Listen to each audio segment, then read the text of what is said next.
आई एगो छोटा सा आवाज कैमरा में मत रिकॉर्डिंग कर लो है आवाज एगो छोटका कुकुरन का आवाज रवा सबके बीच हम पेश करते हैं।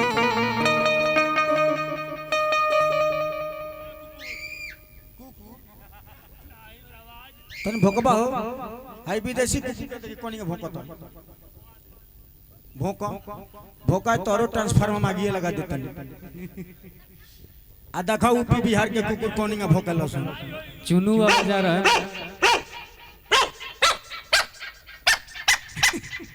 बस बस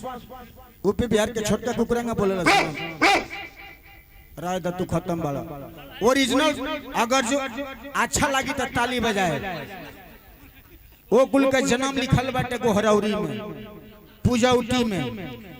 ना तो ढहल ढहल मड़ई में छोटका कुकुरा बोले संजन फोरुआ नहीं खसन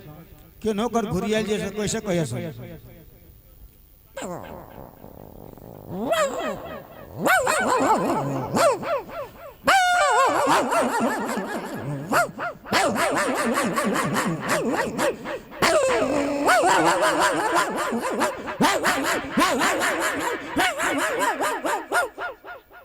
लेकिन बड़का कुकुरा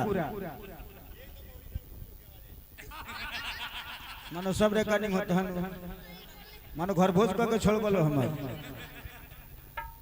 बुढ़वा कुकुरा बोले सन जब बुढ़ऊ लो सूती जला लो 12 बजे रात खान बोलिए सन नहरी पर से आना तक खटिया के नीचे से बोलबा बाबू तार बुढ़वा कुकुरा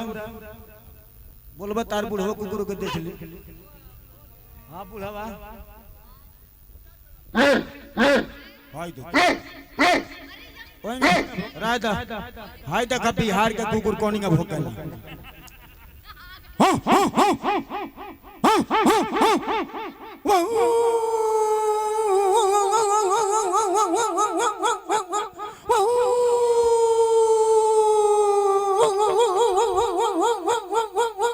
अच्छा लगा तो जोरदार ताली चाहेंगे आपसे।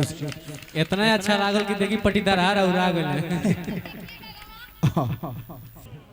जानी लीवर साहब देखते हैं तो ऐसे कहते हैं तू किधर तेरे जानी लीवर किधर किधर नहीं टूटे जी बाबा उधर टूटा जी दो बोल माई तर खोजा जी एक जोरदार ताली बजा दे मेरे यार। जाना बड़ा शंकर जी का तिलक चढ़त रहे अब माता बहन लोग आवे लो माता बहन लोग के सेम आवाज में गाए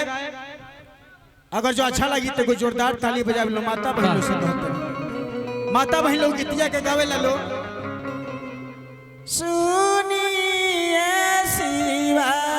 शिवा के दोहाई गाइए के गोबर महादेव ताली बजाए ताली बजाइए।